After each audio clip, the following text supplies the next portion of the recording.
She needed her dignity back, that she wanted to be vindicated by her community. There's no amount of money that could ever pay for or compensate for what she's lost by having her adolescence and young adult years ripped from her. They've been fighting this case for nearly 5 years.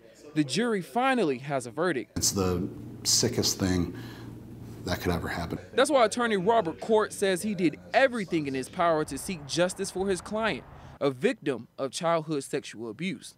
On Monday, his efforts paid off when a jury awarded his client $100 million in damages. This verdict was about what was taken from my client.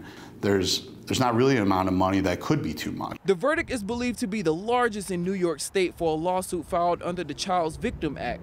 Crime data indicates roughly 13 children out of every 1,000 are abused or mistreated. Corp's client was about 12 years old when the abuse started.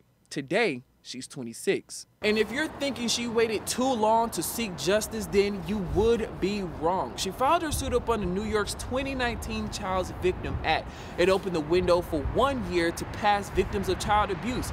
It also gave them the opportunity to file civil suits and speak out in front of a judge.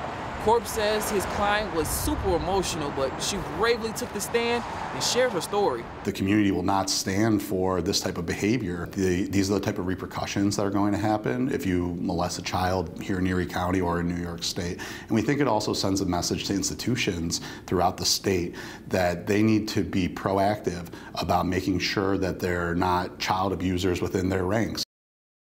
Right, and the jury verdict, which was rendered in New York State Supreme Court on May 1st, 2023, which was Monday, was comprised of $30 million for past damages, $20 million for future damages, and $50 million for punitive damages. In the studio, Keelan Berrien, Channel 2 News.